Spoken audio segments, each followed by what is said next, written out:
All right. So, N64 MIPS assembly language. The first thing that we're going to do is set up the development environment. And it's not terribly complicated, but there's a few software titles that will make the task a whole lot easier. This is my site. I think if I paste it into chat, anybody that wants to can click on that link and follow along. So there's some optional software.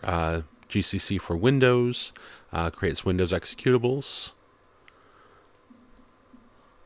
and GCC on Windows for creating N64 programs. And these are optional. There's some extra tools that are just handy to have in general, and so I'll cover them as well as we go along. These Sen64, I'm just going to real quick point out, he doesn't keep his certificate up to date, and so it's not a big deal. But you do have to bypass some of these security prompts. And when you get here, it's down under N64 chain downloads. You can get it for Debian, Linux, or Windows. Great set of tools. The GCC for Windows, you can get it a million other places. I like this one because it's very standalone. It doesn't require like the whole sigwin command line. It's actually very Windows friendly in my experience, so recommend. GitHub Desktop, yeah, I'm not a Git command line guy. And if you don't already have a preferred text editor, I do recommend the Notepad++, and this is what I will be using for our demonstrations. So if you like it, it is free. Go pick it up. And so then we've got recommended. The Windows 7 calculator, I just feel is a little bit better when you're working with binary numbers, when you need to see where all the zeros and ones are, and when you need to enter those values. This is the Windows 10 version. I'm going to show you first. And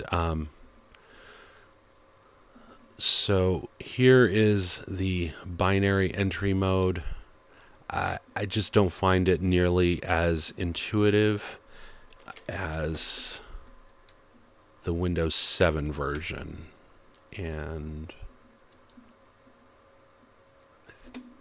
is this it? Yes.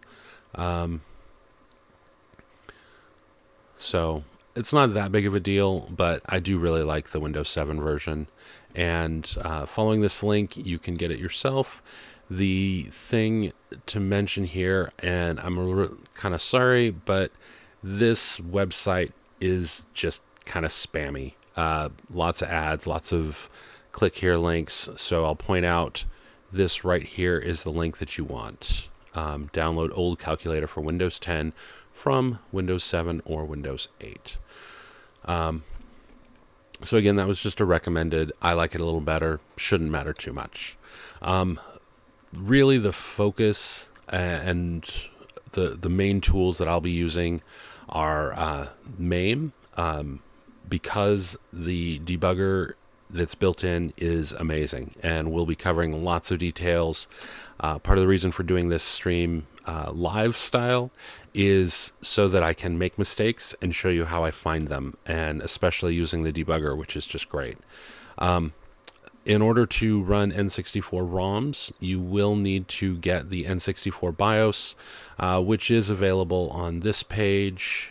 You'll have to do like a control find for N64, and while you're here, you could get N64 DD if you want that. But all you need is the one, and I will next show you what this installation, what all this software kind of looks like when it's installed.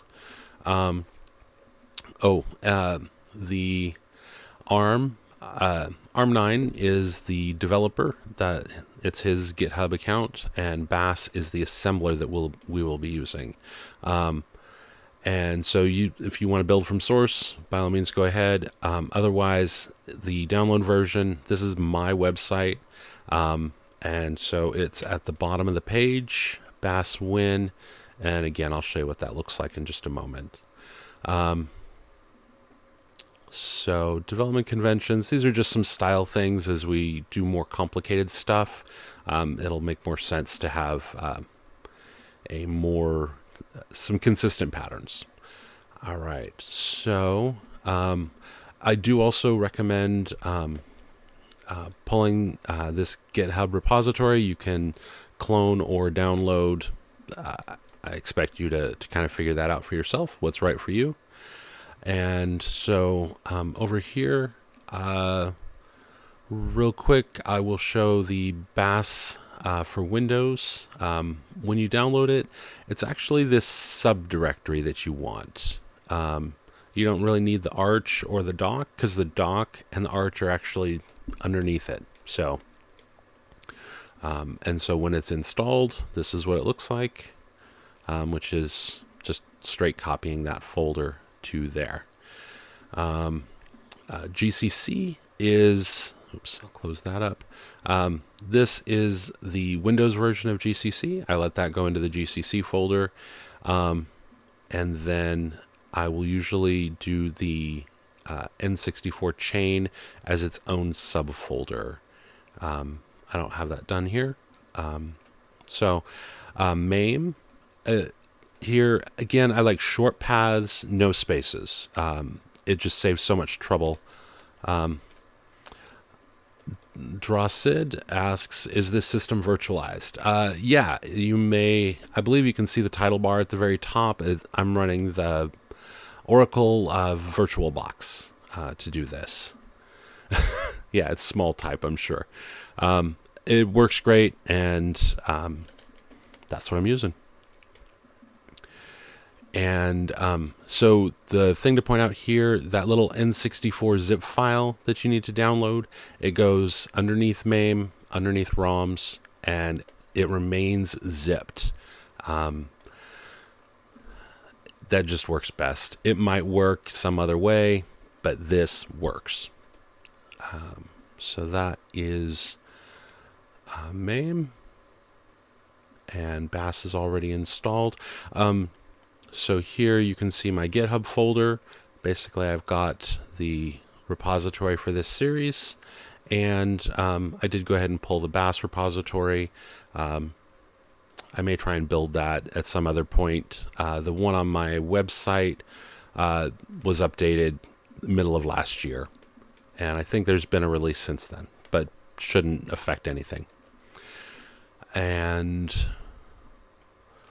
so that is the install. You don't really need to watch me download and click next on any of these. Okay, so now we're going to get to, I'm going to do some fun stuff with this. So one of the things that I learned from Visual Studio shortcuts, actually, I want this open there. And you'll see why this is so cool when we're done. So this is a run and a debug for running MAME. I'm going to come back to that. I'm sorry. Under GCC, so I'm going to copy this to Bass. I know what's in it, and we're going to look at this in just a sec. I'm going to rename this to N64 Bass. All right, and we're going to edit this. So this is a really simple little batch file, just adds the GCC folder onto the path statement. But as I said, we're going to do this for Bass. And so we need the bass.bin folder to do that. All I'm going to do is just change that. And The echo just gives us a little statement at the top. It's the N64 bass prompt there. And so that is good. Oh. I'll check that repository, but this run command is old. It's from the zip file, and we're going to replace that. So this just adds a path, but one of the things that you will see, or maybe, it just blinks and goes away. So that doesn't really help us. All right, this is where we get cool. So first, I am going to drag with the right mouse button so that when you let go, you're given a menu, which the greatest feature, works everywhere in Windows. Highly recommend using this all the time. So you can see that by default, it would move. That's the bold. What I want to do is create a shortcut here. And so there is my shortcut. And I'm going to change the properties on this shortcut. Once again, you're going to see why in just a moment. So it's kind of a weird little line. It's percent COM SPEC percent again and /K. And there we go. So now, instead of when you double click on the batch file, it just opens and closes immediately. So now this will stay open, and it gives us our nice little text to tell us where we're at. So really cool feature. And what we do after that is we actually bring that down here and pin it to the taskbar. So I got a bunch of stuff going on here, but I believe it will even give us our hint text. There it is, N64 bass shortcut. And so we're going to do the same thing with these others. Exact same technique. I've got my GCC there, and I'm going to copy that to there into the GCC folder, and I'm going to just double check it, take a look. Yep, that looks correct. And that one I'm done with as well. Close that. And whoops, drag with the right mouse button, create a shortcut, and change the properties on the shortcut. Again, percent COM SPEC percent again /K. And just to show you that that's not like some pure magic, you can actually do type or set com. And here we can see at the very bottom that it's actually com spec is our value. And so really it's just pulling command exe and passing an extra parameter. So we can do command, and we can see that the /K carries out the command specified by the string, but remains. So it leaves the window open. So that's really all that's doing, which is exactly what we want.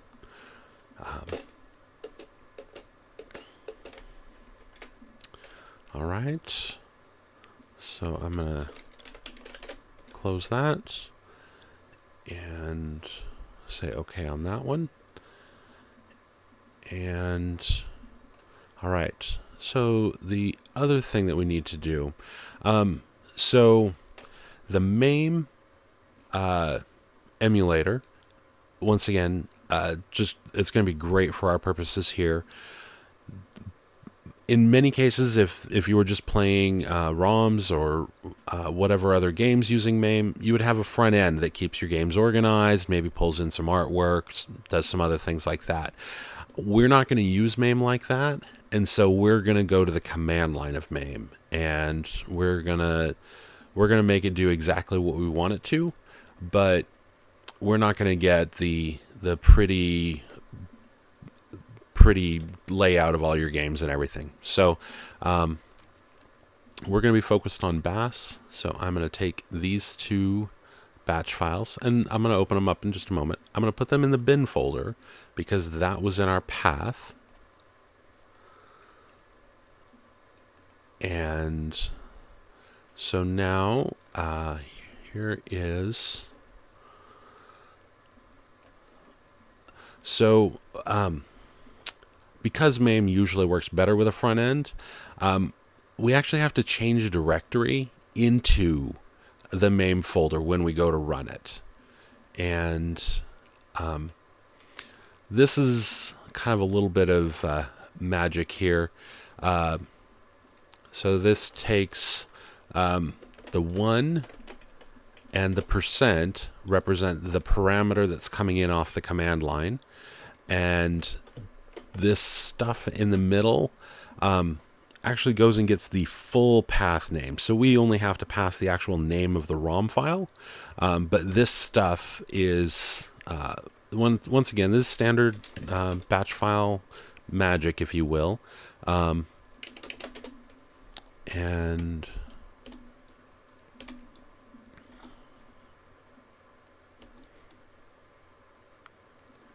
I thought it would list that better. I don't see it right there, but it is part of the set command, which is what I just covered there. So this, we only pass in the ROM name, and it populates this variable of ROM with the full path to the ROM. And then we save off our current directory into this old directory value, change directory into MAME, and here's where we use the full path to the ROM. And again, this is one of the reasons why it's really nice to not have to deal with spaces. So this is just some standard parameters for MAME64. We want to run it in N64, loading the N64 BIOS. We're telling it it's an N64 game. I don't want to run full screen at this time, so I'm passing in the window parameter. And cart refers to the ROM that we're passing in. And I forget what these are, but they work for me. So after that's done running, we will change directory back to our previous directory so that we can continue doing what we're doing. So to show you what that looks like,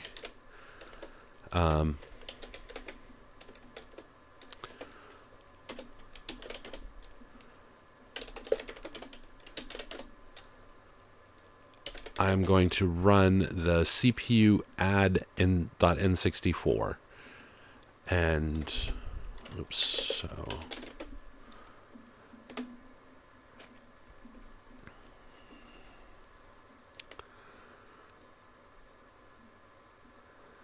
warning, in the past my screen becomes unresponsive. As I said, this is a virtualized machine. So the MAME developers don't consider the N64 implementation to be perfect, and so they warn you. And so you can press, I'm pressing the tab key to bypass those. And this is Peter Lemon from the Peter Lemon repository, and we'll look a whole lot at that repository over time. But this is just one test ROM, and we can see all of the tests pass. But it's running an N64 ROM, and so when we're done, we hit the close. All right, it's kind of froze up on me, so I'm going to give it a moment to respond. Basically, it's running my CPU at 100% in the virtual machine. And so that's...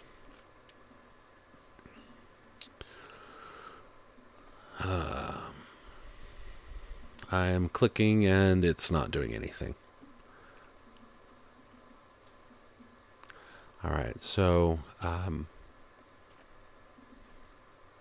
I just sent the virtual machine a Control-Alt-Delete and click on the task manager.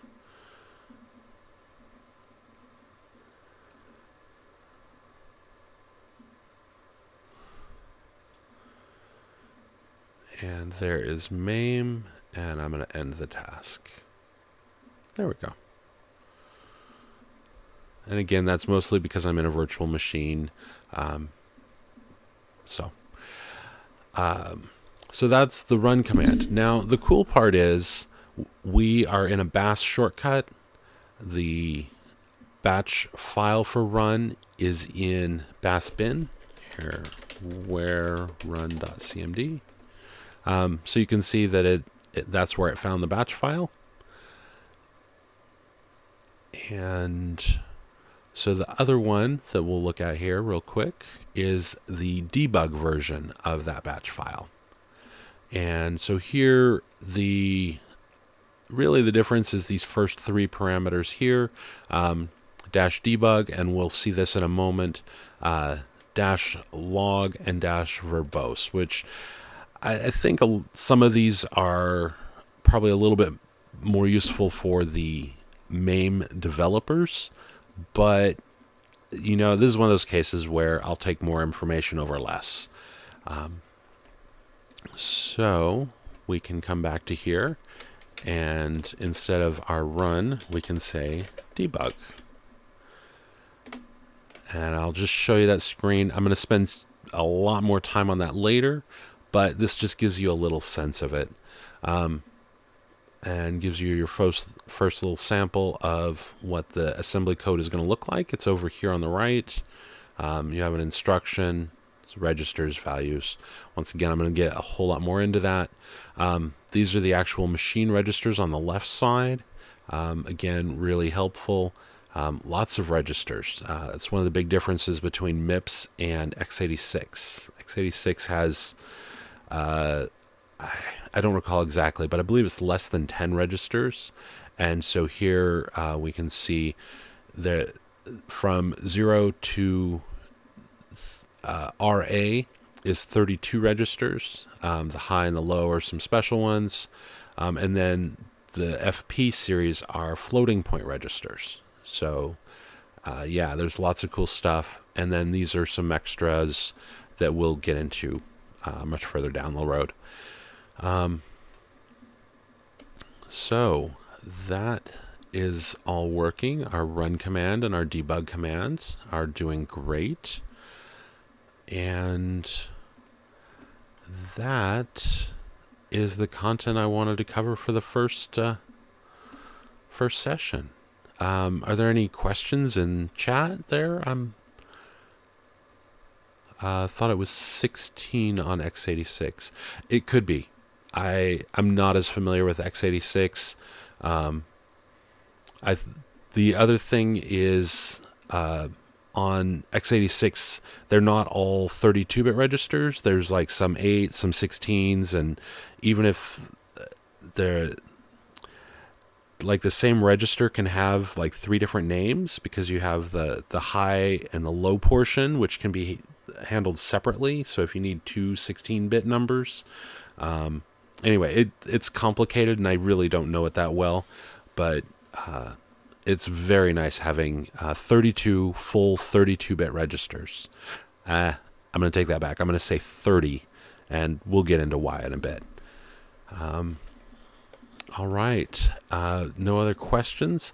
I'm going to stop this recording. I think I'm going to stop the stream too, just so that it has a nice clean break.